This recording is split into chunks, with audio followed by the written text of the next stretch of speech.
أعوذ بالله من الشيطان الرجيم بسم الله الرحمن الرحيم إن Alhamdulilah نحمده ونستعينه ونستغفره ونعوذ بالله من شرور أنفسنا ومن سيئات أعمالنا من يهده الله فلا مضل له ومن يضلل فلا هادي له وأشهد أن لا إله إلا الله وحده لا شريك له وأشهد أن محمدا عبده ورسوله أما بعد فإن خير الحديث كتاب الله وخير الهدي هدي محمد صلى الله عليه وسلم وشر الأمور محدثاتها وكل محدثة بدعة وكل بدعة ضلالة وكل ضلالة في النار. Assalamu alaikum wa rahmatullahi wa barakatuh. I would like to thank everyone for attending Nottingham Islam's first back-to-back event entitled Middle Nation, a balance between extremism and negligence. Our first speaker, Shaykh Abu Usamah ad-Thahabi, will be speaking about being a balanced people, where we as an ummah should not go to the extremes of the religion to the extent where we do not practice the actions of those who are ghulu. And the Shaykh will elaborate on those who have gone to the extremes.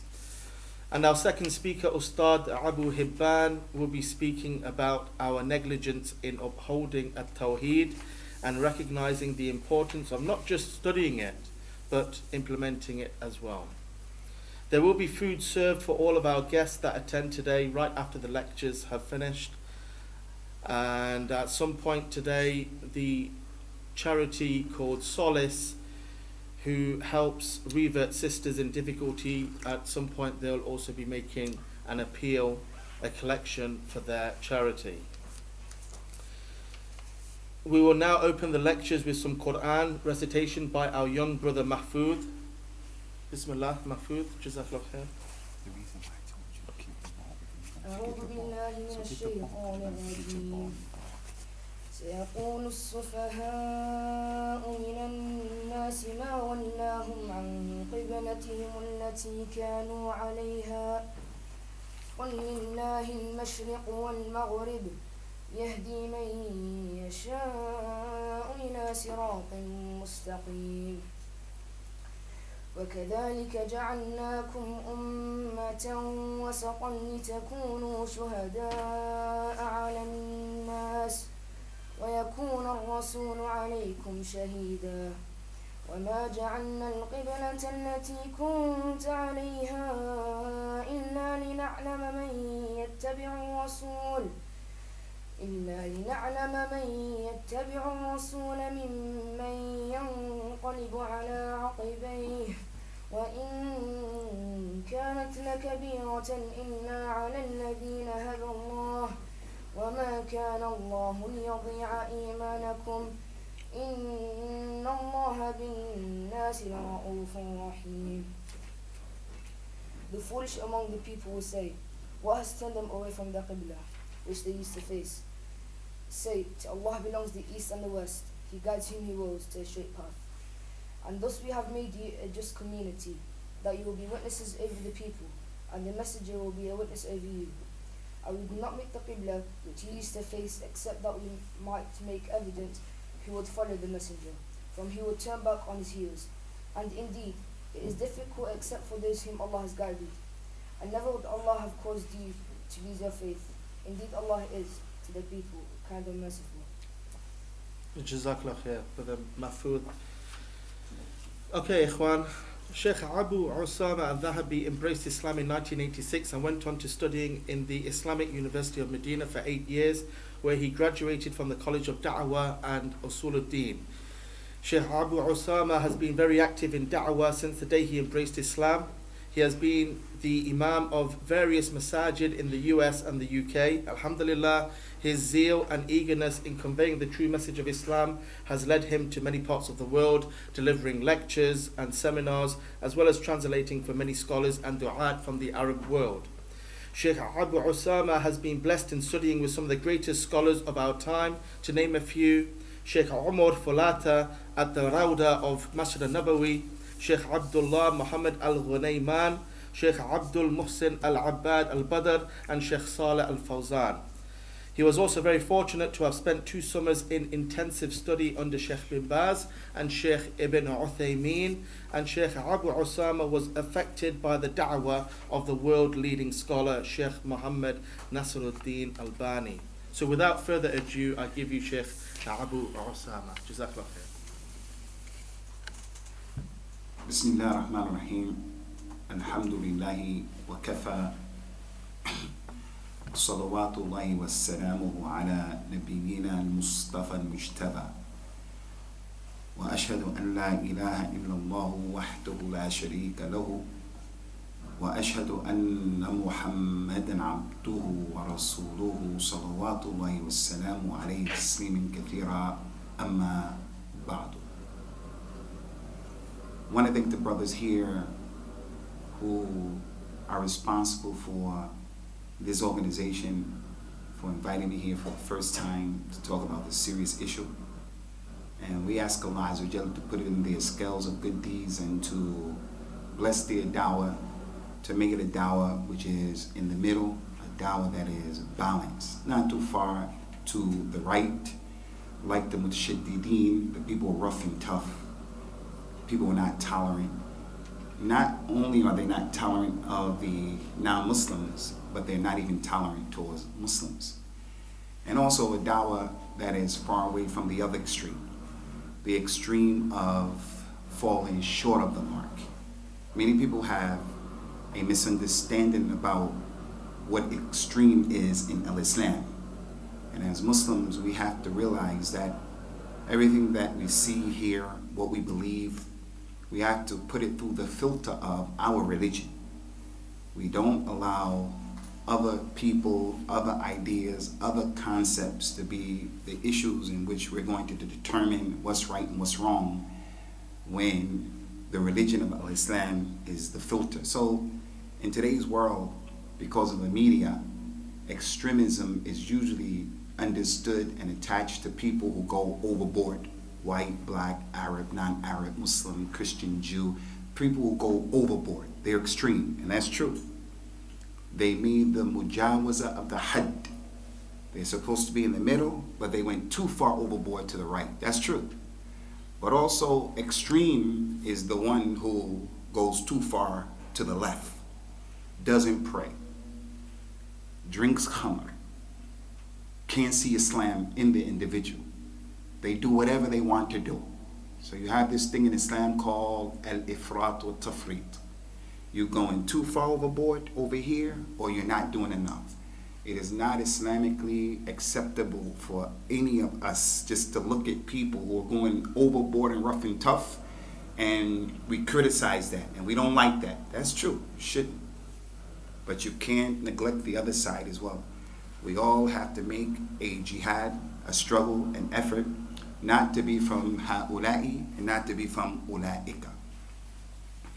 Second thing that I want to mention, inshallah azza wa jalla, is that as Muslims, we all have a responsibility to do our best to take on board and to inculcate within ourselves the best characteristics of Islam and to get rid of the bad characteristics. Some people have good characteristics that Allah Ta'ala, one of His names is Al-Wahhab. Al-Wahhab. He bestows on people. He gives you money, gives you children, gives you intellect. Yahibu liman yasha ma yasha. There was a companion who the Prophet was watching that man, sallallahu alaihi wasallam, and he just kept watching how he was with his companions, and he said, come. He told that man, inna fika khaslatain yuhibbuhum Allah. You have 2 characteristic traits that Allah loves. He said, what are they, Ya Rasulullah? The Prophet told him, sallallahu alayhi wa ala alihi wa sallam, al-hilm wal-anat. You're gentle, you're soft, you're gentle, you're halim with people. The way your mother is with the little baby, you're halim. And also, you take your time. You're not in haste, you're not in rush, you're not hasty. Something happens, you have a knee-jerk reaction and you respond to it. That's not how the Muslim's supposed to be. The Muslim's supposed to take his time and then make a wise decision and a wise move. So the man wanted more knowledge. He said, Ya Rasulullah, these two characteristics, are they inside of me because, it's something from a long time ago? Or what do you think? How did I get it? He said, Allah gave it to you. So some people, even non-Muslims, you'll find a non-Muslim who's clean. That's an Islamic characteristic. You'll find a non-Muslim who's truthful. You'll find an individual who has sabr. You'll find another one who is generous, and on and on and on. So all of us have good qualities and we have bad qualities, all of us. We have to make jihad and we have to make efforts to increase our good qualities and to totally, absolutely eradicate and get rid of the bad qualities. Being self-centered, being narcissistic, being a liar, being dirty, not washing, not brushing your teeth, not taking care of your hygiene, being disobedient to your parents, being ungrateful. Your parents did all of it for you, and when your mother asked you to do a simple thing, you have a hissy fit. There are many bad qualities. Being nosy, talking too much, resembling women. You're a man, but you act like women. You act like a woman. You're a woman and you act like a man. Being greedy in the dunya. A person who talks without knowledge, arrogant, so many issues. Point here is many qualities that we have to have that are good. And some we have to have, the bad ones we have to get rid of. The point I want to make here is one of the most important qualities that a Muslim has to have is he has to be balanced. He has to be in the middle of everything. Everything. Don't eat too much, don't sleep too much, don't talk too much, don't love too much, don't hate too much. Prophet Muhammad told this community, sallallahu alaihi wasallam, ahbib habibaka hunan ma, asan yakun baghidaka yawmin ma.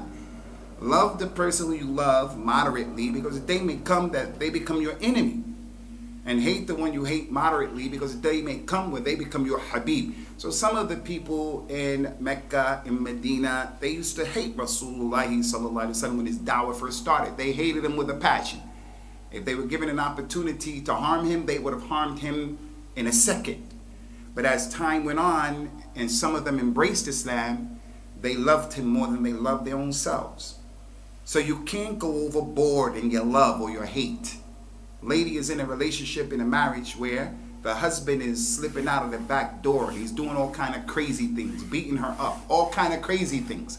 But her love for him is so much. The young girl, her perceived love for that kid, that guy, is so much that she's ready to compromise her deen, her family, her akhlaq, her shiyam, everything.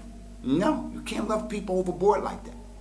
And you can't hate people overboard to the degree, I hate them so much that when the truth comes to them, I won't take it. I won't take it. And this is a problem. This is one of the problems that comes as a result of being overboard. So the Muslim has to be mu'tadil. He has to be in the middle. He has to be munsif. He has to be a person who's fair and just. If his friend comes and someone is complaining about his friend, he'll hear the story and he will say what he perceives as the truth. Let the chips fall where they may. Not like some of us in our families. Our families have issues. I have daughters. My daughters are married. She has a marital problem. She brings it to me. Automatically, I'm against her husband. No. Prophet Muhammad wasn't like that. Sallallahu alaihi wasallam. And his religion is not a religion like that. Our religion is a religion in the middle. Our brother Mahfuz, Hafidhullah Ta'ala, Wara'ah, he read an ayat of the Quran, وَكَذَلِكَ جَعَلْنَاكُمْ أُمَّةً وَسَطًا لِتَكُونُوا شُهَدَاءَ عَلَى النَّاسِ وَيَكُونَ الرَّسُولُ عَلَيْكُمْ شَهِيدًا. Tremendous ayat of the Quran. Allah said, we made you a nation that is in the middle. You're the best. Wasat here means the best nation, and you're in the middle. And we did that so that you will be witnesses over the people. And the Prophet will be a witness over you. Sallallahu alaihi wasallam. So that's a description of the Muslims, that we're balanced. We're balanced in the deen, we're balanced in the dunya. وَلَا تَنْسَ نَصِيبَكَ مِنَ الدُّنْيَا. A person wants to come to the masjid all day and pray and get close to Allah, but not go and get a job, not get qualifications. And there was a companion who, he was so sincere, so sincere. He went to the Prophet ﷺ to make it isti'dan, to get permission to castrate himself, because he didn't want to be busy and preoccupied with women and shahwa. But he wasn't going to do something on his own, mutilate himself, like Muslims mutilate themselves on the 10th of Ashura, showing their love for Ali ibn Abi Talib. That's not balanced. Wallahi, when I became a Muslim, and my mother at that time saw on CNN TV, was around Ashura, people were hitting themselves, she called me up and said, "Hey, this the religion you in?" I said, "Nah, ma, them people are not balanced. They on some other stuff." How could that be balanced, where a person who is not a Muslim will look at you and say, "That's crazy, all of the blood all over the place." And then I take my little son and I take a knife and hit him in his head and open it up, and I'm teaching him this is love of Ahlul Bayt. No, that's extreme. That's too far. So that companion came and said, "Ya Rasulullah, give me permission. I want to castrate myself so I can focus on Allah." And the Prophet didn't allow him to do that. And an ayat of the Quran came and told us, رُهْبَانِيَةٍ ابْتَدْعُوهَا مَا كَتَبْنَاهَا عَلَيْهِمْ. That is the, sacred way they want to be. We didn't tell them to do that. Allah doesn't want that from you. Another man, he was standing in the sun, standing in the horizons, in the heat. Rasulullah said to his companions, who is that man over there? If Rasulullah know the ilm al-ghayb, if he was Hazir Nazir, everywhere. He's here in Mogadishu, he's in Sham, he's in Brooklyn, New York, he's in Peking, China, he's in Mirpur. Some Muslims have that understanding. Rasulullah is everywhere, sitting with us right now. And over there, he's in California right now, in Greece, he's everywhere. That's extreme. If he was everywhere and he had the ilm al-ghayb, he wouldn't have asked, who is that? What is he doing? Every time he asks a question, goes to show you he doesn't know everything. قُلْ لَا أَعْلَمُ الْغَيْبِ. You don't know.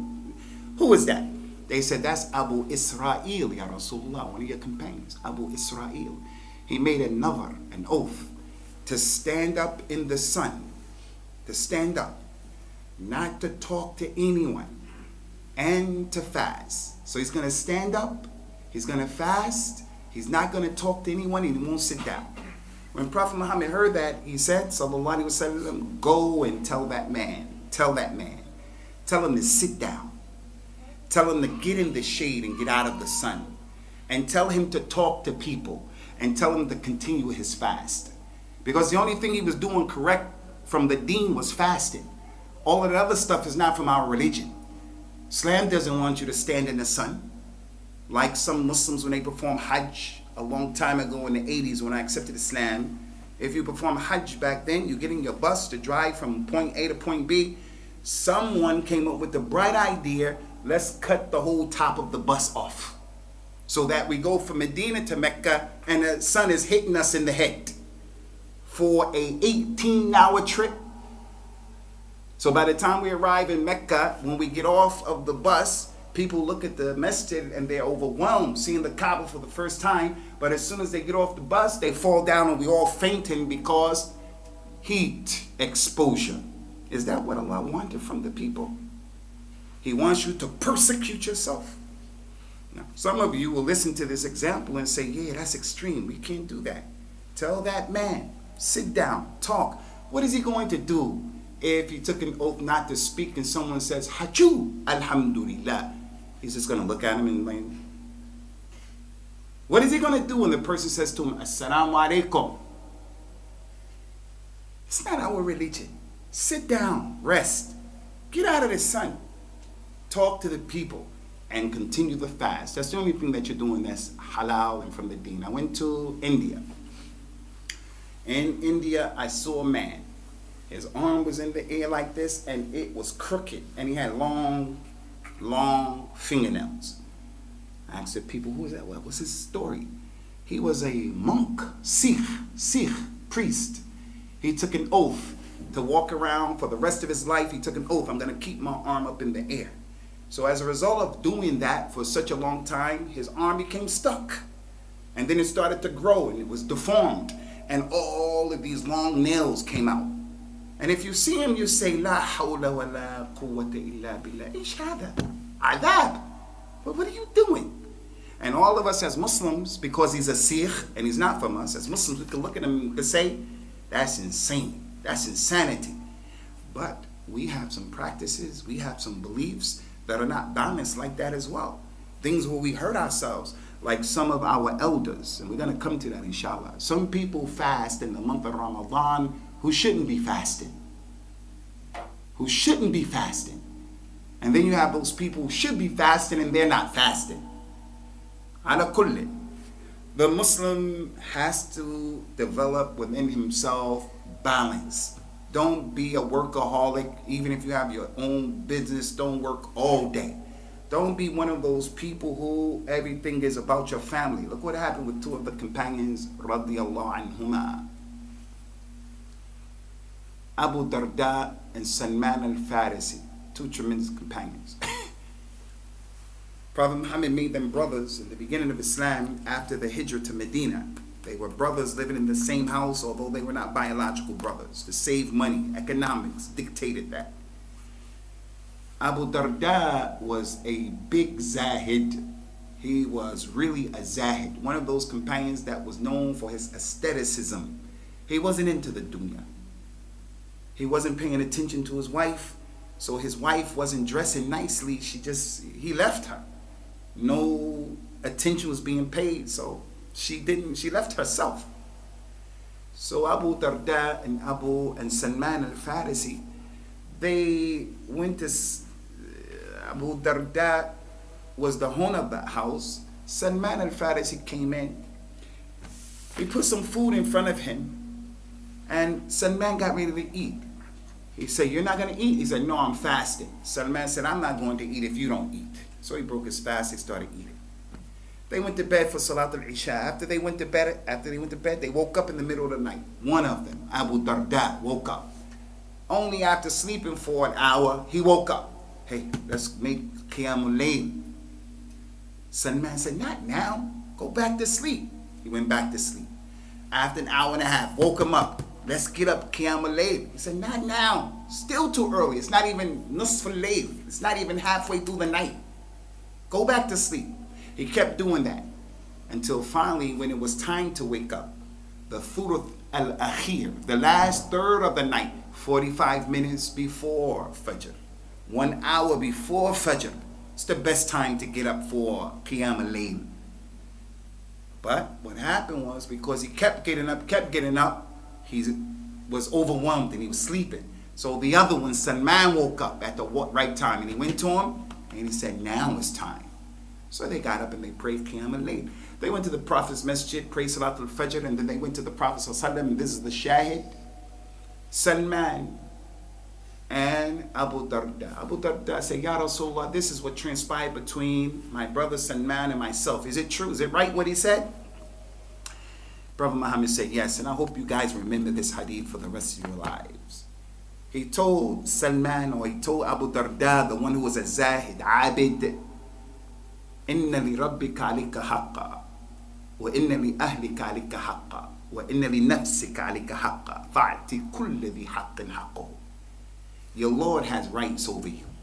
Fast, pray, make umrah, make hajj, read the Quran. Don't neglect your religion. Give Allah his haqq. But your family also has a haqq on you. This is the Easter holidays. Spend some time with your family, not only now, but throughout the week. You can't be absent mother, absent dad. You got to be in touch with them. And your body has rights on you. You can't work all the time. You can't worship all the time. People want to live in the masjid, do i'tikaf all year, want to travel in the Jola all across the world for 4, 6, 7, 8 months for a whole year. Well, what are you talking about? You have to learn your religion, and you have to not forget your portion of the dunya. So that hadith is one of the many hadith that go and show that we have to be balanced. Now I want to share some things with you, ikhwani, about al-ghulu, which is to be extreme, both issues. But today, we're going to talk about the mutshaddidin, rough and tough. Although the other side are just as dangerous. It's just as dangerous to be on that thing, but we don't have a lot of time. One thing that we would say is that when a person is rough and tough against himself and against other people, the reward of that is that Allah Azza wa Jal is going to create a circumstance for that person where things are going to be rough and tough against him. There's a principle in our religion. That principle says, Al-jaza'u min jins al-amal. Your reward will be comparable to what you do. Do good, good will come back to you. Do bad, bad will come back to you. That's a principle in the Quran and Sunnah. In tansurullah yansurkum wa yuthabbit aqdamakum ihfidillah yahfidik ihfidillah tajiduhu tujahid. There's so many proofs. If you're rough and tough, Allah is going to make some of his creation musakhara, where you're going to have some problems. He said in an authentic hadith, sallallahu alaihi wasallam, inna hadha ad-din yusr walan bil abadiyya walan yashad ad-din ahad illa ghalaba. This religion is easy to practice, easy to understand, easy. Anyone who tries to be rough and tough in it will be overwhelmed. This is what happened to Bani Israel. We don't have the time to go through all of the details, although it's documented in the Quran and the Sunnah.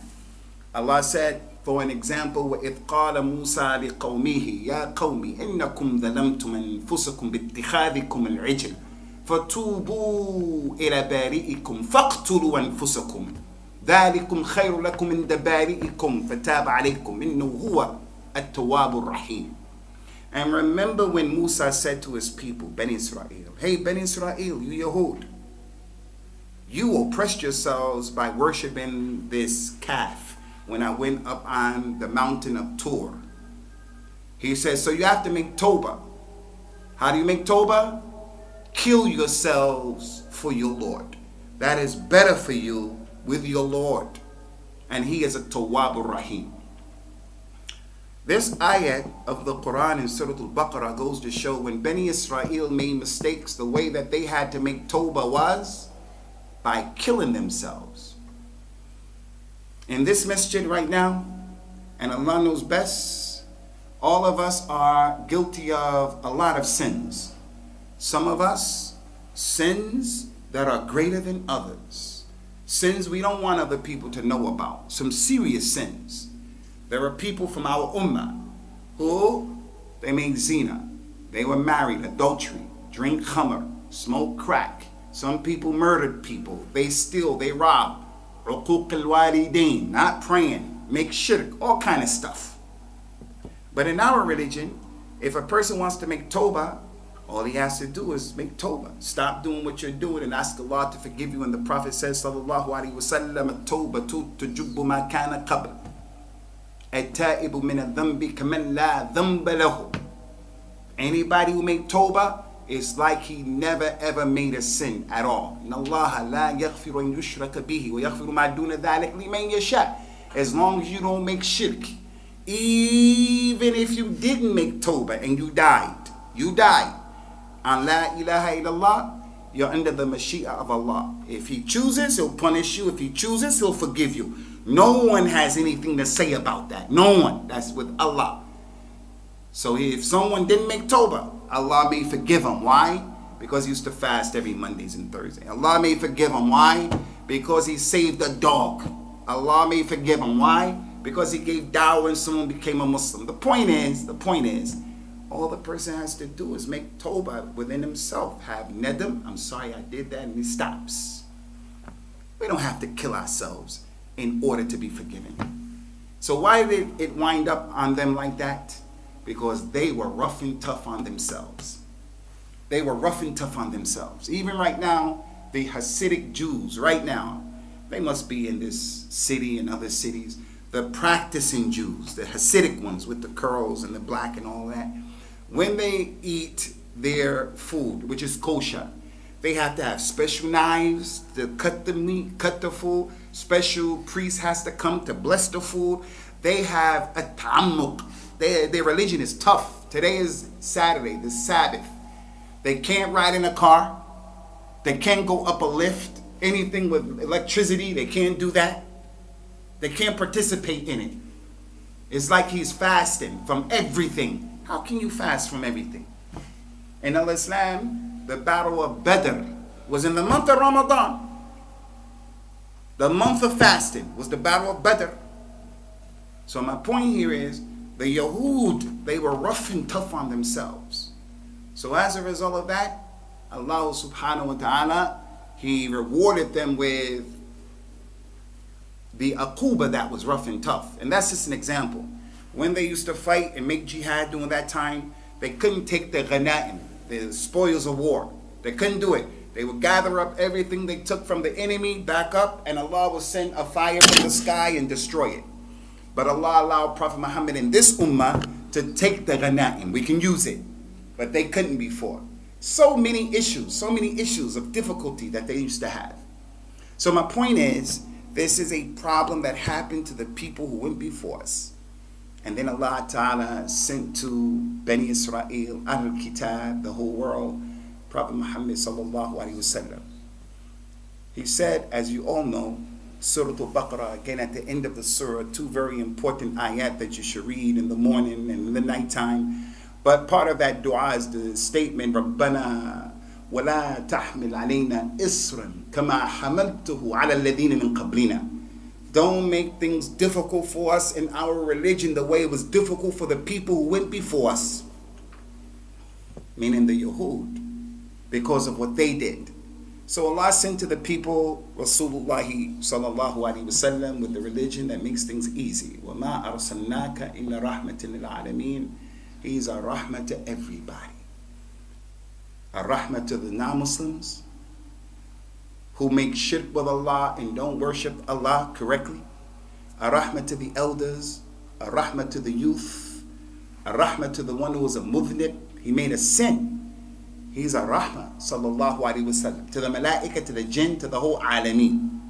Allah said about him in the Quran, sallallahu alaihi wasallam, الَّذِينَ يَتَّبِعُونَ الرسول النبي الأمي الذي يجدونه مكتوبا عندهم في التوراة والإنجيل يأمرهم بالمعروف وينهاهم عن المنكر ويحل لهم الطيبات ويحرم عليهم الخبائث ويدعو عنهم إصرهم والأغلال التي كانت عليهم.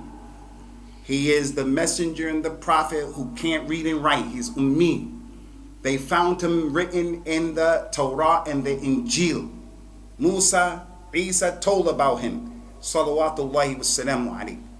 He commands them to do the right thing. And Amr bil Ma'ruf, and he tells them, don't do the bad things. And Nahy anil Munkar. And he makes halal for them all of the good things, and he makes haram for them the dirty and the bad and the nasty things. And he has taken off of them the difficulty and the chains that were put on the people from before. So the Prophet came with a religion, and this ayat clearly shows Islam doesn't want you to be chained because of your difficulty. Everything is haram. You can't do anything. Everything is not permissible.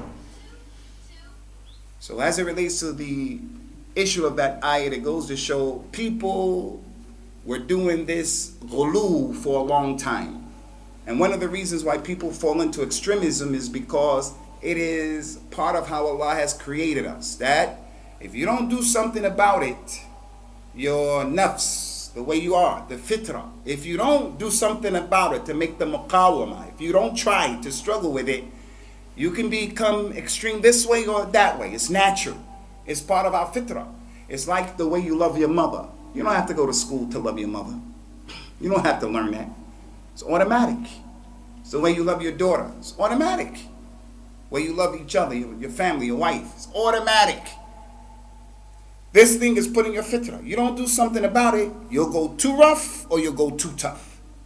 Too rough or too easy, too soft. That's what happened to those people who had came before. So Allah mentioned their story.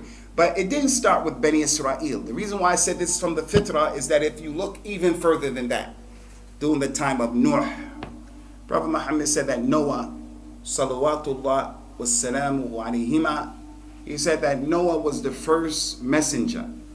Adam is the first Nabi. Adam, the father of mankind. He is the first Nabi. But he wasn't a Rasul. Noah came after Adam.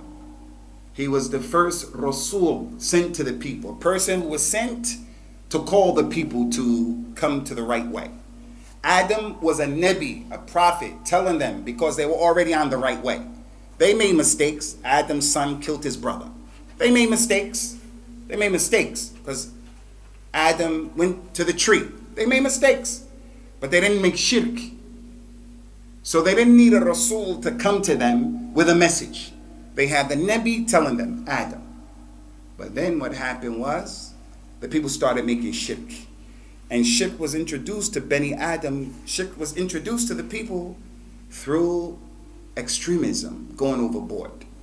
In Surah Nuh, Allah mentioned the story of the 5 righteous men during the time of Nuh. Famous story, I think everybody knows it. وَقَالُوا لَا تَذَرُنَّ آلِهَتَكُمْ وَلَا تَذَرُنَّ وَدًّا وَلَا سُوَاعًا وَلَا يَغُوث وَيَعُوقَ وَنَسْرًا. They said, don't abandon your gods. Don't abandon your gods, these 5 men. From the time that Allah created Adam, the people were coming, generation after generation. They made mistakes, but they didn't make shirk. But then there were those 5 men that were mentioned in this verse. They were religious. They died. When they died, Shaitan came to the people and told the people, you know these 5 men, you know they were really religious and everything like that. You guys should make statues for them and pictures and put them in your clubhouse. Whenever you see the statues and the pictures, you remember these religious men and you'll do right. The people say, yes, it's istihsan. They say, yes, that's a great idea. The Mawlid, Al-Isra wal-Mi'raj. Yes, it makes a good idea. So they made those statues and they made the pictures. The people who did that, the grown-ups, when they did that, when the grown-ups came to the club to drink tea, to eat cookies and biscuits, to hang out, play their music, whatever they were doing, when it came, they would say, wow, they were really religious. Society is changing. These guys were really religious. We need to get back. That's what happened. But when the ones who made it died, and then their kids came, Shaitan came to the kids and said, you guys know what? Your elders were worshiping this stuff. These pictures and these statues and stuff. They were worshiping. And then they started to worship. And that's how shirk was introduced to Bani Adam. So in the book Kitab ad-Tawheed, very good book. In that book, there's a chapter of the reason why people are making shirk, the only sin that Allah won't forget. The reason why is ghulu, going overboard in religious people. Going overboard. No, we have to be balanced. We have to be balanced in all of our affairs and in all of our issues. I want to just share with you, Ikhwani, before I give you this example of how dealing with these extreme brothers, and I hope that none of you are a party to this nonsense that's going on in our country. If you were to compare the UK with other European countries, you ask some of these Arab brothers who have come here from some of these other countries, or anyone who lived in Germany or wherever, you compare the UK to how these other countries and governments deal with the Muslims, there's no comparison with the exception of Canada. And it was even better than that 15, 20 years ago. I used to travel to Umrah from the UK with my wife. We go to the airport to get get on a plane. My wife has the niqab on, gloves, can't see her. The lady would say 20 years ago, are you the lady in here? She says, yes. Said, okay, have a good trip. She didn't say to lift that up. And that's because they were very sensitive to not doing something that's not correct. You go to the court. They say, you want to swear on the Bible? No. You want to swear on the Quran? Okay. They'll bring you the Quran, especially back then, but they do it now. They'll bring you the Quran and it's on the tray, so they don't touch it. And they bring it to you and you swear on it. In some of these other countries, it's not like that now. But now in the UK, these people have gotten tough with us. There's Islamophobia out there now. And there is an effort to shut Islam down, normal Islam. The Islam that's going to be acceptable in the next 5 or 10 years is the Islam of craziness, where a lady is going to call the adhan for Jummah, and another lady is going to lead the khutbah and then the salat. It's the Islam where, everything goes. Prophet Muhammad brought in Islam, sallallahu alayhi wa alihi wa sallam, ikhwani, that is easy. Our people, the shabab in this country, not only in this country, but because it was better here, we shot ourselves in the foot. Young people. As Allah mentioned in the Quran, يُخَرِّبُونَ بُيُوتَهُمْ بِأَيْدِيهِمْ. They destroy their homes with their own hands. Someone may sit there from the rough and tough people, may hear me, the mutashaddid hears me, and he thinks, he'll say I'm a kafir now. Because Allah said in the Quran, for an example, وَلَن تَرْضَ عَنْكَ الْيَهُودَ وَالنَّصَارَ حَتَّى تَتَّبِعَ مِلَّتُهُمْ. The Jews and the Christians won't be satisfied with you until you follow their religion. And here you are talking about they were nice to us.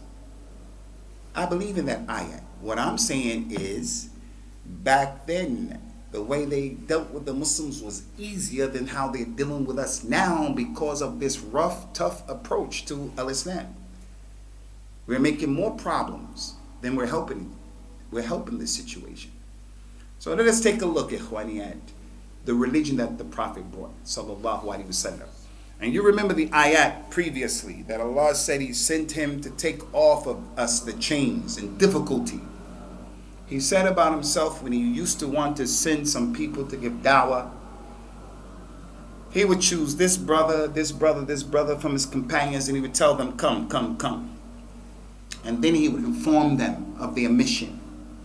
He would tell them, sallallahu alaihi wasallam, before He sent them, bashiru wa la tunaffiru, yassiru wa la ta'assiru. When you go to the place where you're going, where I'm sending you, give people glad tidings and don't run them away. Make things easy for them and don't make things difficult for them. Give them the bushra, like من كان لا إله إلا الله آخر كلامه دخل الجنة. Anyone who said لا إله إلا الله will go to Jannah. In another hadith similar to that, he says, sallallahu alaihi wasallam, من قال لا إله إلا الله نفعته يوم من دهره. If a person says during his life لا إله إلا الله, he believes that and he said it, even if it wasn't the last kalam, it's going to benefit him one day, no matter what he did in the dunya. But he died, La ilaha illallah. It's going to benefit him. So as the Imam, you get up and you tell people the beauty of Jannah, La ilaha illallah. Give them glad tidings. You can't be like that Imam who always get us up in the front of the people on Friday. He's angry, he's upset, he's screaming, he's shouting, and he's telling everybody, you in the hellfire. And you in the hellfire, and you in the hellfire, and you in the hellfire. We all in the hellfire.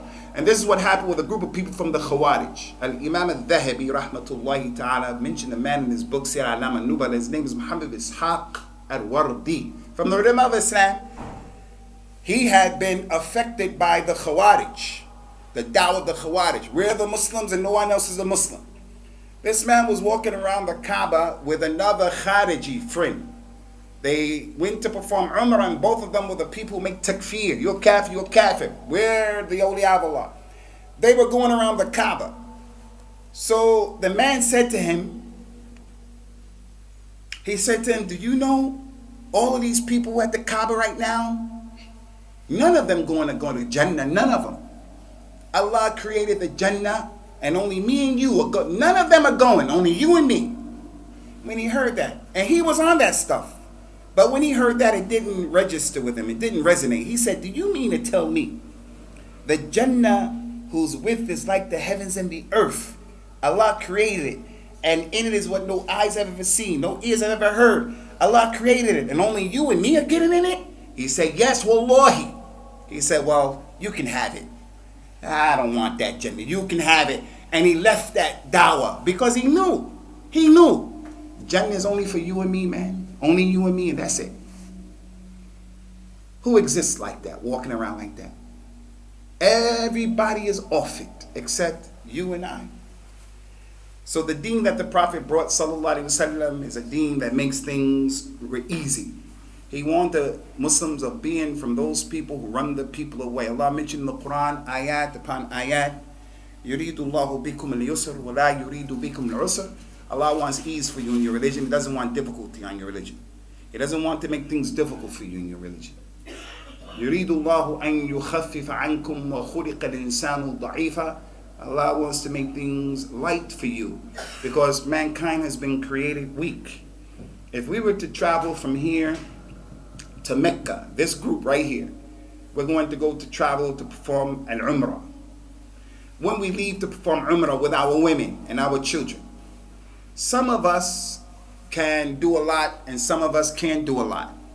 So whoever the Emir is of the group, he has to look at everyone's ability. He can't judge the whole group based upon what he can do and the other youngsters who are really pumped up. He has to look and say, well, we have a few elderly men and women. We have someone who has special needs. We have these youngsters. So our group is only as strong as the weakest link. So that's how we're going to move based upon that.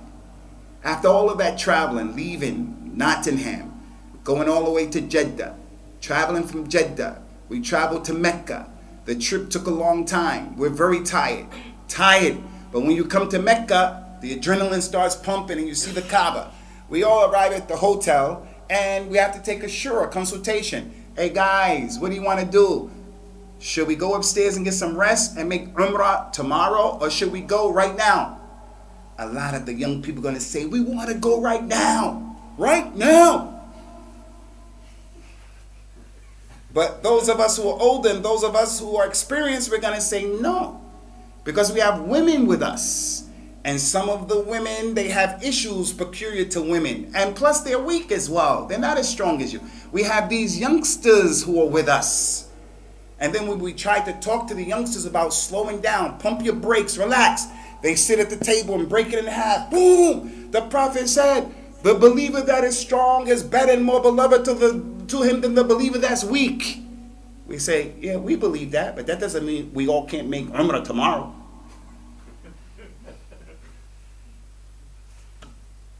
The mutashaddid, he's that guy.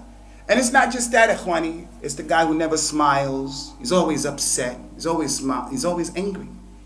And if you were to say, what's the matter, Akhi? Did I do something to you? Yeah.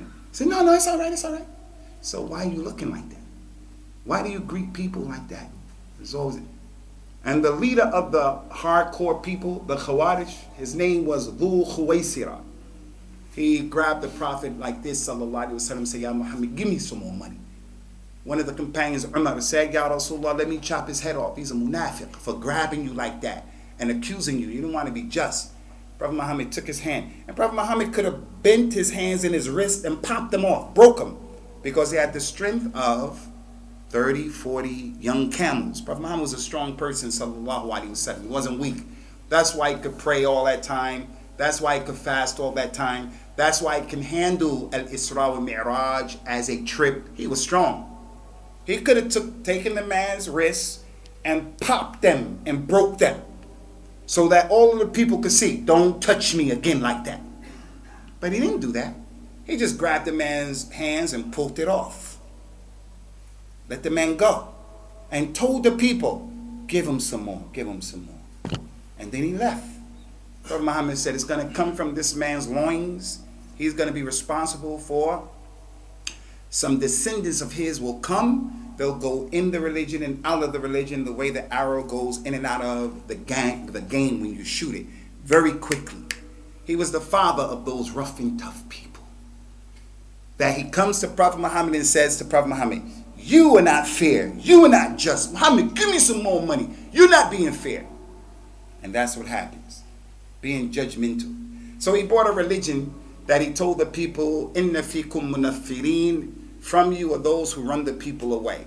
Don't run the people away from the religion. I ask you guys, by Allah, these incidents that are taking place in this country with these extreme brothers. like that brother, those people who ran over that soldier, and then they cut him up. You know what I'm talking about? A few years ago, Lee Rigby, that guy, and they were saying this is what Islam is, jihad. We're gonna do it. That makes people turn away from the religion, and it supports what they believe. And Islam spread by the sword. Rasulullah is barbaric. Muslims are crazy. This stuff doesn't help us. And Prophet Muhammad told the people, don't be like that. Inna fikum munaffirin. So his religion is a religion that makes easy. Listen to this hadith, and I want you guys to remember this, inshallah ta'ala. He says, sallallahu alayhi wa sallam, hurrima ala nar kullu hayyinin layyinin sahlun qaribun min an-nas. Pay attention to this. The hellfire, hurrima an-naru ala kulli hayyin layyin sahl qaribun min an-nas. The hellfire is haram. He will not go into the hellfire. These four people. The first one, hayyin layyin. You ask some of our Arab brothers. Hayyin layyin, it means to be easy, gentle, to be soft. Hayyin layyin. Hayyin. You just take things as they come. You're not rough, you're not tough. Easy. And layyin means the same thing, but there's a difference. And that's the beauty of the Arabic language. And I want to tell you, and I tell the rough and tough brothers, instead of becoming preoccupied with takfir and the books of takfir, why don't you learn the Arabic language first? Why don't you learn how to read the Quran? Our little brother Mahfouz, hafidhahullah ta'ala wa ra'ah, he came up here and he read the Quran, and you can hear he's learning tajweed. You can hear that. You can hear that. He keeps up that work, that's knowledge. And then the one who's into takfir, you tell him, come read Surah Al-Fatiha. And he can't read Surah Al-Fatiha. But he's saying who's a Muslim, who's not a Muslim, and so forth, so on. The hellfire will be haram on the hayyin layyin. Hayyin means he's easy on himself. He's easy with his wife, easy with his kids, easy in his own house. You know, some of us when we hang out, when we meet each other, hey, Sheikh, where you been? Haven't seen you. MashaAllah, where you at? MashaAllah, going to take you to eat, da-da-da. But when we get into the house, hey, what are you doing, boy? What are you doing? And he's like that with his family. A rabbit amongst the brothers, a crocodile, a lion, a tiger, with his wife, his children. So hayyin, he's easy on himself. He doesn't fast every day. He doesn't pray all the time. He doesn't work all the time. He doesn't go on a diet. She's a bit overweight. So she's allowed these people to tell her, in order to be beautiful, you have to reduce yourself to a size 0.1 in your dress size. So she doesn't eat. No, you're not being easy on yourself. You're killing yourself. Layyin, it means he's easy with other people. So before the Prophet would pray, he would say, sallallahu alaihi wasallam, leenu bi aydi ikhwanikum. Be gentle with the brothers who are next to you on each side. When you're lining up for prayer, don't step on a man's foot trying to put the sunnah. And I've seen this. That person who wants to follow the sunnah of taswiyat as-saf, and he's stepping on my foot, and you're, hey man, relax. Even if I don't want my foot next to you, don't force it. So he does the whole prayer. His whole prayer is me and my feet. So when we're in ruku', he's bothering me with his foot. I think all of you have experienced this, huh? You've all experienced. I know of people who, in the prayer, ruku', they pull a man's foot over to him. I know people like that. So you have to be gentle on yourself and gentle with other people. And sahl, you're easy. Dad, can I go over there?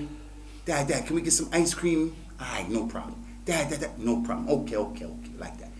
They said that Prophet Muhammad sallallahu alaihi wasallam would never say the word la, unless he said la ilaha illallah, la taghdab. He would say things like that. He would give hadith. But if you came and said, Ya Rasulullah, can I borrow some money? And he didn't have it, he'll get it from him and give it to you. He wouldn't say no just for saying no. So they're easy. And the last one is qaribu min an-nas. The person who is in the people, he's easily accessible and available. Easily accessible, like the Imam, who you can go and ask him a question. You're a youngster and you have problems, you should be able to walk up to the Imam to ask him, like that young man in front of all of the companions. He walked up to the Prophet in front of everybody and said, Ya Rasulullah, allow me to make zina. Because he was young, man, 16, 15, 17, 20, and he's going through what our shabab go through. So in a moment of fitna, he's going crazy with that shahwa. Ya Rasulullah, idhin li fi zina. Let me make zina. Do you know how he must have felt close to the Prophet to say that, sallallahu alaihi wasallam? The people looked at him like, hey man, you crazy, you embarrassing us. Prophet Muhammad told, hey, relax. And he dealt with it. Now, in our community, the young 16, 17, he's not going to come to the Imam like that because of the culture and the way the Imam is. He's not accessible. And plus, if he's 16, 17, go to the Imam, hey, Imam got a problem. What's your problem? He says, I smoke weed, man. I want to get off the weed, but I'm coming to you to help me. The Imam said, okay, I'll make dua for you. Then the Imam go and rat him out and tell his parents. He ratted him out. No, Imam, you have to do that enough. So it makes the youngster never go to the Imam. Or the Imam is way up in the sky, far away from us. Because he's the descendant of the Malvi Saab. He's the Malvi because his father was the Malvi, the one from Malvi. Now he became that through inheritance. So it's like this aura is around them. No, man, you're just like us. You are just, and sometimes the person may be worse. I'm not putting the Imams down from any group, but the Prophet said we should be sahlun, qareeb to the people. Sallallahu alayhi wasallam. So this is the religion that he brought. Now I want to deal with the last aspect, ikhwani, of this issue. This religion that is easy. Ma ja'ala Allahu alaykum fi ad-dini min haraj. Millata abikum Ibrahim. Allah in Surah Al-Hajj. How many of you made Hajj before? How many of you made Umrah before? Anybody who made Hajj, and even Umrah, will tell you, Hajj is not easy, brother. Hajj is jihad. Muzdalifah, Mina, being in them tents, Tawaf al-Ifada, Tawaf al-Wida. And that's why you find some people always asking, how many more days? How many more days? How many more days? All doing the Hajj. That's their question. How many more days? Well, we didn't start yet, man. We still got like a week before Hajj starts. We're in Medina. What are you talking about how many more days? And that's because of all the issues that are going on. The heat, it's not easy. And when you actually make Hajj, it's jihad. Jihad. And yet Allah revealed this ayat in Surah Al-Hajj. Allah has not made things difficult on you in your religion. Why? Because if you can do Hajj al-Ifrad, you do that. If you can do Hajj al-Tamattu', you do that. If you do Hajj al-Iqran, you do that. Tailored for you. The religion is not difficult. You have a choice. You just pray Salat al-Dhuhr. Okay, if you want to pray Sunnahs before, do. If you don't do it. If you want to pray after that, it's your choice. You want to wear jeans? You want to wear that? It's easy. It's wide. The things that we've been told don't do, they are not that many compared to the things that you can do. So yes, Hajj is a struggle and it's jihad. But you're shortening your prayers. You're combining your prayers. You're doing this, you're doing that, if you know what you're doing. So we want to deal with this issue, ikhwani, of the extremists. And I want to mention this so you don't fall into this thing, especially those of us who are trying to practice. You know, there are different groups of Muslims out there. Ikhwan al-Muslimin from all over the world. Jamaat al-Islami, wherever they come from. You have Sufi people, Jamaat Tabligh. You have extreme hardcore Salafi people. You have Deobandis, Brelwis. And you have people from all of these groups who are practicing. And then you have people from all of these groups who are not really practicing. A lot of times what happens with people who are multazimin, mutadayyin, a lot of times you'll find they get this thing where they become judgmental to other people. So if a brother cuts his beard, Instead of you being gentle and nice with him, you would walk up to him and say, well, you could be like, hey man, what are you talking about? Talking to me like that. And he may be younger than you. You're talking and you're approaching him in a judgmental way. Listen to this, ikhwani, about the malaika. I think you guys know that the malaika are a tremendous creation. Their numbers, no one knows their number except Allah. Their strength, what they can do. From the day that the malaika were created, from the day they started worshiping Allah. They don't get old and die. They're created and they worship Allah, as he said in the Quran, لا يعصون الله ما أمرهم ويفعلون ما يؤمرون. They do not disobey Allah and what he tells them to do. They do what they're told. From the day that they were created, they don't have a sahu. You know what sajda sahu is? When you're praying, you make a mistake, and then after the salat, you make 2 rak'ahs to fix up your mistake. They don't make mistakes. They worship Allah in a perfect way, without any mistakes. They don't take breaks. They don't say time out. Let me just get some water and relax a little bit. Well, we just made tawaf. Let's just sit. They don't take breaks. Rasulullah sallallahu alayhi wa ala alihi wa sallam said, Yawmul Qiyamah, the mizan. That's the scale. It will be brought forth Yawmul Qiyamah, the mizan. And people will be put in the scale. So if you cut your beard, it's going to be reflective in the mizan. If you eat haram, drink khamr, it's going to be reflected in the mizan, your weight. He says, sallallahu alayhi wa sallam, يُؤْتَى يَوْمُ الْقِيَامَةِ بِالرَّجُلٍ سَمِينٍ فَيُوضَعُ فِي الْمِيزَانِ فَلَا يَزِنُ عِنْدَ اللَّهِ جُنَاحْ بَعُودًا. A big, powerful, opulent man will be brought, Yawmul Qiyamah, will be put in the scale. He won't equal the wing of a gnat. In the dunya, he lived large, he ate large, he had all that money. But Yawmul Qiyamah, he won't equal the weight of a gnat in the mizan. That hadith goes to show you're going to be put in the mizan. The lady, Yawmul Qiyamah, your wife, your daughter, when she's put in the mizan, hey, Arwa, listen, Arwa and Farwa. Arwa and Farwa, 2 sisters. Arwa. Yawmul Qiyamah, if the lady is put in the mizan, if she cut her eyebrows, trimmed her eyebrows, which is a major sin, it's going to be reflective in that mizan. If she didn't wear hijab, it's going to be reflective in that mizan. So people will be put in the mizan, their actions will be put in mizan. The malaika, when they see this mizan, they're going to ask Allah, Ya Rab, our Lord, who is that mizan for? Because they're afraid they're going to be put in mizan. Allah will tell them that mizan is for whoever I want to put in that mizan. And they're going to say, Subhanaka Rabbana ma abadnaka haqqa ibadat. Glory unto you, our Lord. We have not worshipped you the way you should be worshipped. That's what the malaika said. And then after that, Allah will bring the sirat. The sirat, ikhwani, is the path that everybody has to walk over, the bridge. After you get judged and everything, you got to walk over the bridge. Prophet Muhammad said that bridge is more finer than the sword, a sharp sword. So if you can imagine, this is a sword, and it's long, and we have to walk over it with no shoes on. It's not easy. Some people will walk over it, some people will crawl over it, some people will slither over it. They say, Ya our Lord, who is this sirat for? He said, the one who I'm going to put on it to make him walk. They said, Subhanaka, glory unto you. We have not worshipped you the way you should be worshipped. So what's the point? I'm going to tell you the point.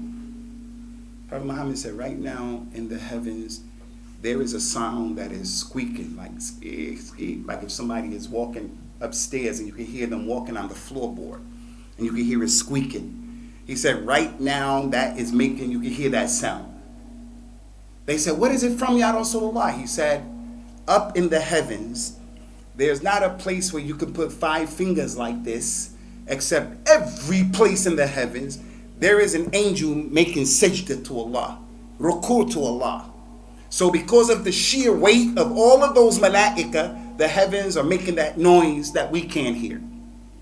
And yet, Yawmul Qiyamah, those malaika, they're going to come and they're going to say, we haven't worshipped you the way you should be worshipped. And yet, Dawood, Abu Usamah, Muawiyah, Ayub, we exist judging other Muslims because he smokes cigarettes, because he did his beard, she doesn't wear hijab, and this one and that one, because I'm practicing, I'm doing some things, but I'm doing things where I have ghurur about myself. I'm thinking I'm bigger than my reality. And this is one of the most serious dangers of a takfir and ghulu. You start looking at yourself as being the prototype of what the Muslim is. And in reality, if people are really honest with themselves, in reality, everybody has shortcomings. Everyone knows what he's doing in secret. Everybody. And that's why the one who has sins, he shouldn't look at other people as being from the malaika. Everybody has sins. And some sins that people are doing who you don't know they're doing that, they are unthinkable, unimaginable. May Allah forgive all of us for our sins. The point here is, don't exist walking around like that. Another issue about the people who make takfir is, as I told you earlier, this is the way of Ahlul Kitab, the Jews and the Christians. Allah said to the Ahlul Kitab, قُلْ يَا أَهْلَ الْكِتَابِ لَا تَغْلُوا فِي دِينِكُمْ وَلَا تَقُولُوا عَلَى اللَّهِ إِلَّا الْحَقِّ. Don't go overboard in your religion and don't say anything about Allah except the truth. Ahlul Kitab. Some of them said, وقالت اليهود عزير بن الله وقالت النصارى المسيح بن الله ذلك قولهم بأفواههم. Jews said Uzair is Allah's son. Christians said Isa is Allah's son. That's ghulu. You went overboard. Last week was Easter. Easter, they supposedly killed Jesus and then he rose after 3 days. After 3 days he rose. But in the Bible it said that they killed him at Maghrib time. Right before Maghrib. They were rushing. Because at Maghrib it's the Sabbath. Saturday is tomorrow. You can't crucify anybody on Saturday. So they were rushing. So they crucified someone before Maghrib time. Alright? Before Maghrib. So that's Friday. Now the next day, Saturday before Maghrib. Sunday before Maghrib. It's 2 days. It doesn't even calculate. But they said it was 3 days. It doesn't make any sense. But my point here, Ikhwani, about the issue that we're dealing with is Ahlul Kitab went overboard. So some of the hardcore takfir type people, jihadi type people, they come and they judge the Muslims as if they're the only ones who love Islam, they have izzah, they know wala wal bara. But in being rough and tough and making takfir, wallahi, you're more like Ahlul Kitab than anybody else. Because Allah told us that's how they were. Ahlul Kitab, they were the ones who went overboard. They were the ones who were rough and tough. So when you exist like that, rough and tough, you're existing in the way of Ahlul Kitab. And then they'll say that the hukam, the Muslim leaders, they're all kuffar because they take the non-Muslims as protectors and friends and awliya and all this stuff like that. But our religion, Ikhwani, is not based upon emotions. It's not based upon your interpretation. So I want to warn each and every one of you about the danger of being a judgmental person towards the Muslims and excommunicating Muslims from this religion. And don't be of those people. You want to be a student of knowledge. These hardcore practicing people from all of the Jama'at, all of them. Salafi, too rough and tough. And then you have the brother who is balanced. Ikhwani, too rough and tough. And then you have the one who is balanced. He's tablighi, rough and tough. Then you have the one who's balanced. I'm not saying that their maslak, their madhab is correct. I'm talking about their practice in the religion in a balanced way. Meaning, they're not rough and tough with people. If you're not Ikhwani, no. Every time he says Sayyid Qutb, he says the Shaheed. You're going overboard. You don't know Sayyid Qutb is a Shaheed, not a Shaheed. You don't know that. Don't say things like that. And if you tell him that, he gets mad. Some people, if you tell him that, he just accepts it. So the point, don't go overboard and don't be rough and tough and don't listen to and give your ear to these people who are running around and they are excommunicating the Muslims. Rough and tough takfir, jihad. I don't know if you guys are aware of the situations that are going on with some of our shabab going over Syria. They slow down a lot, but those issues are not from our religion. Another group we have to tell you about as well who have this extremism is the extremism of people who want to be on the sunnah. They want to be on the sunnah. They're in Nottingham, they're all over the country. They're in Europe, they're all over. Don't become a member to any Islamic group. Allah's not going to ask you about these groups Yawm al-Qiyamah. We cooperate. I'm here with these brothers, cooperate them. You don't have to put my name down as a member of no group. I'm going to worship Allah Azza wa Jalla without any group, but I will support the people, whoever they are, white, black, Arab, rich, poor, whatever, as long as they're trying to call to and practice this religion, uphold our religion. So they are a group of people who are rough and tough. Don't be that brother on the sunnah. And your heart drinks the disease. He's an innovator. He's an innovator. He's an innovator. And that comes from where? If we were to sit down and we were to talk to you about why you're saying that, you don't have a clue. Like the Yahud and the Nasara were mentioned in the Quran. وَمِنَ النَّاسِ مَنْ يَعْبُدُ اللَّهَ عَلَى حَرْفٍ. Doesn't know what he's doing. Lastly, from those people, and it hits everybody. That is, don't be extreme in practicing and following your culture. We have people who have ghulu in the culture. Ghulu. In East Africa, there are Muslims who come from East Africa and other places, but predominantly East Africa. Somalia, Djibouti, Sudan, Eritrea, Ethiopia, who they give the circumcision to their daughters, the khitan. And the khitan circumcision is from the sunnah, for the boy and the girl. It's wajib for the boy and it's the sunnah in the girl, and there are proofs for that from the Quran and the sunnah. Those people do a sunnah to the girl where it's mutilation. And you'll get in trouble in this country. The non-Muslims will get you in trouble because it's barbaric what you're doing to her. People do it in Gambia, other parts, Iraq, some people do it. That's extreme. That's ghulu, following your culture. You know what your wife had to go through. Your wife knows what she went through. Why are you going to put your daughter through that? All of those problems. But that's how we are. We hold on to our culture. The Asian community, and they're the vast majority of people in the UK, Muslims, you have culture. Some of it is a problem. From that culture, ghulu is this thing about arranged marriage. Like the circumcision, arranged marriage, that's supported by Islam. Nothing wrong with that. But the problem comes when the people feel, I only can marry my daughter, my son, to his cousin. And forever, that's what we do. And then my son comes and says, nah, I don't want to marry my cousin, Dad. Why don't you want to marry your cousin? Because I was born and I was raised up here in the UK in Nottingham, and they were raised up in the mountains of Peshawar. We don't really have a lot in common. We can't even speak the same language, Dad. And I say, you're going to marry her or you're going to get out. That's ghulu, ya akhi. Leave your boy to make his decision or try to convince him. You believe in that's the deen. That's a problem. Forced marriages. Can't you see all of the drama that this cultural practice has created in our community? Everybody here knows of situations if you're not dealing with it, but our elders are still going to be on it. Don't have ghulu in your culture. Big problem. And everybody here has cultural practices that are good and cultural practices that are not good. My point here is, don't hold on to those cultural practices and be extreme in them. The girl, one of the biggest problems we have, the girl gets married to the son. I'm just, for illustration purposes, not him. The girl gets married to the son.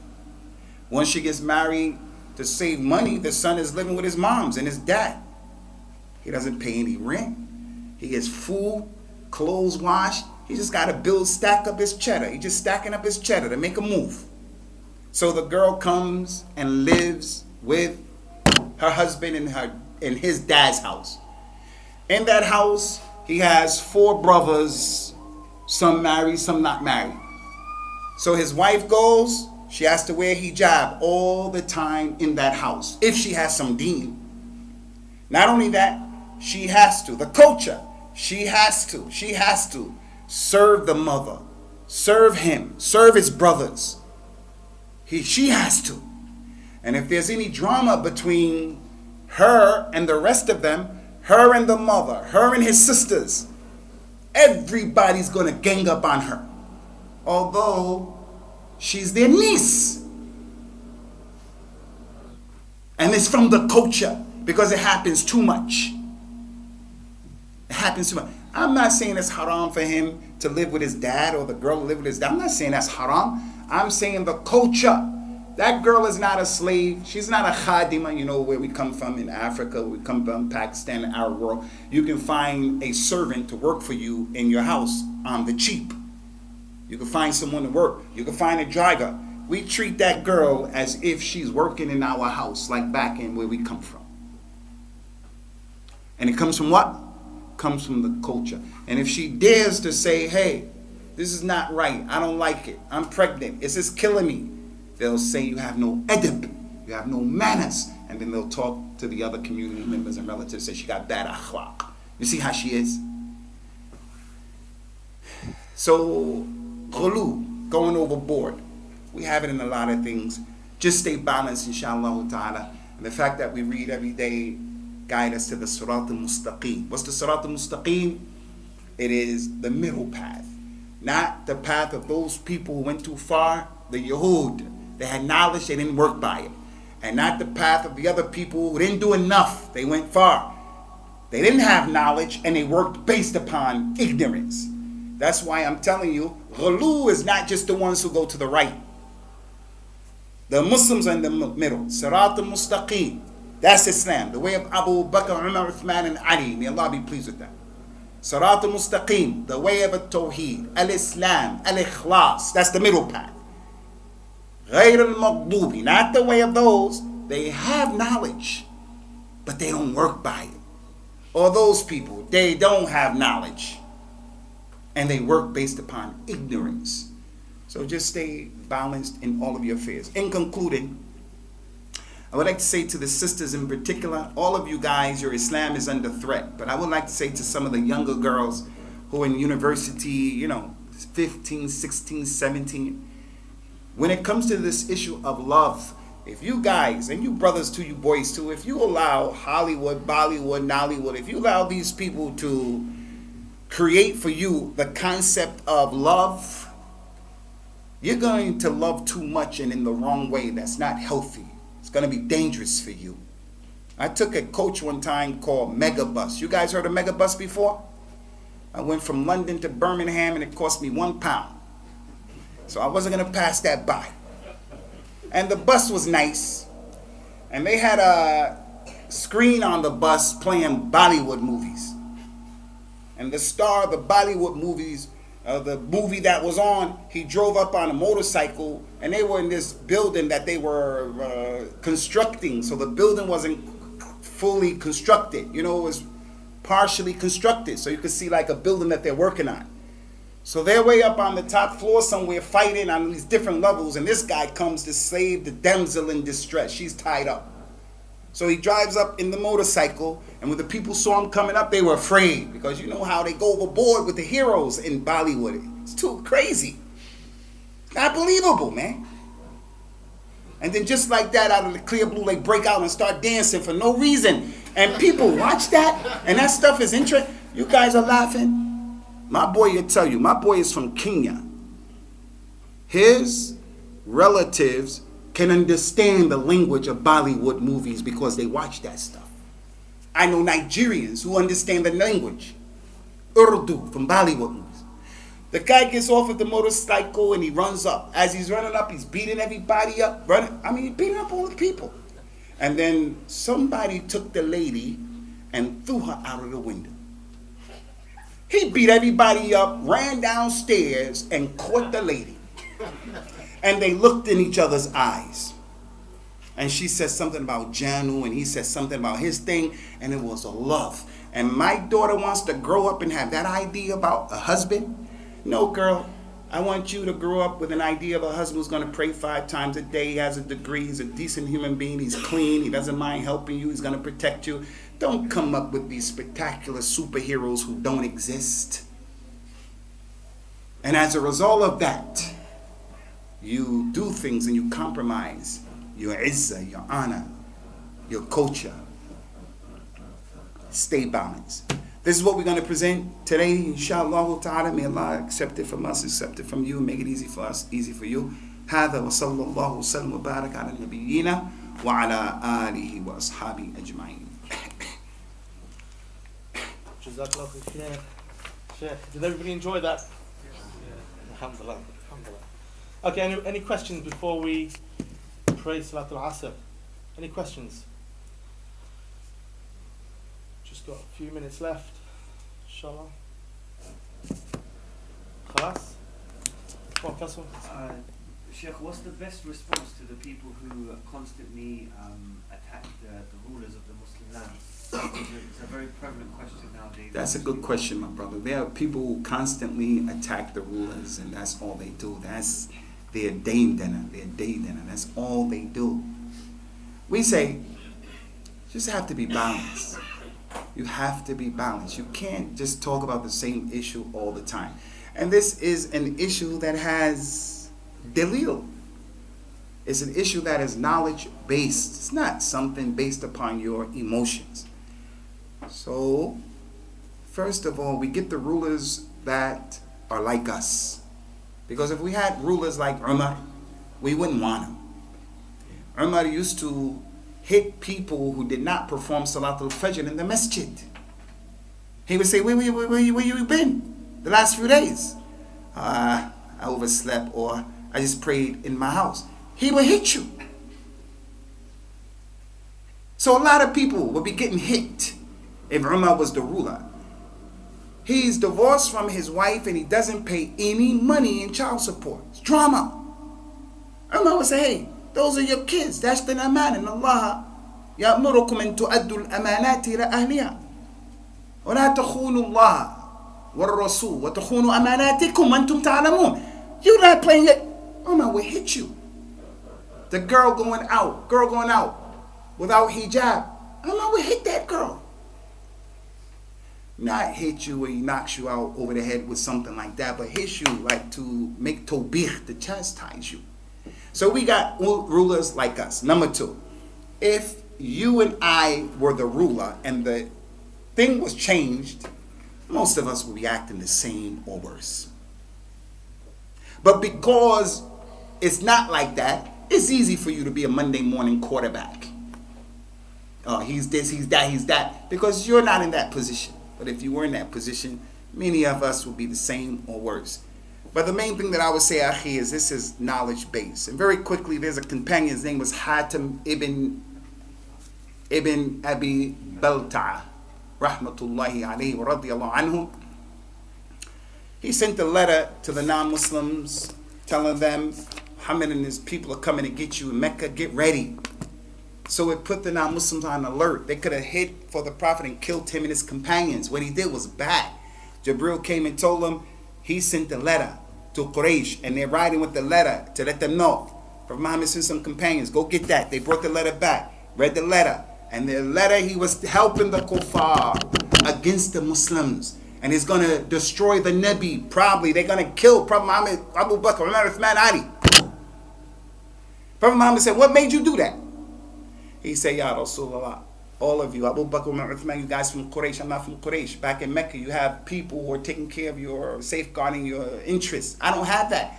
I was a foreigner in Quraysh, in Mecca, and my family is there, my property is there. I thought if I wrote the letter, these people would give me a break, not harm me. That's why I did it. I didn't mean it. I don't want to hurt Islam. I did that with them just for that reason.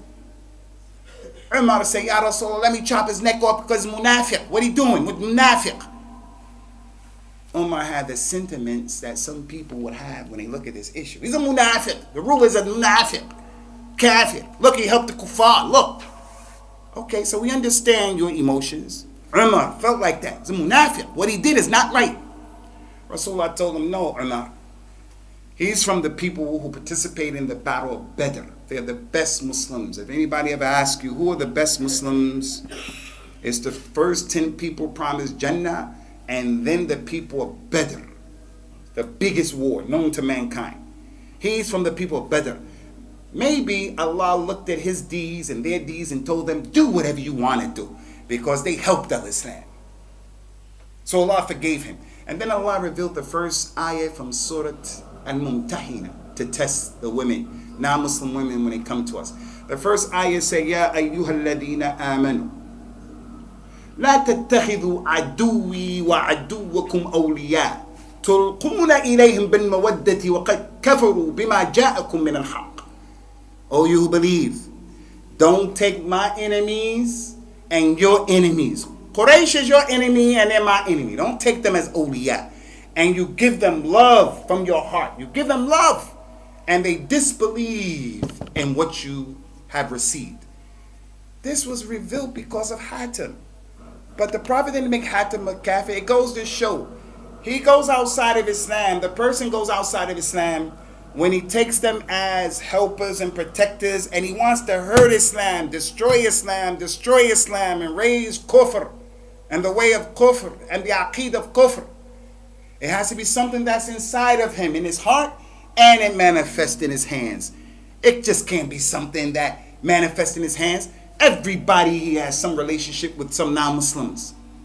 Everybody here has some relationship with some non-Muslims. You work for them. You live with them.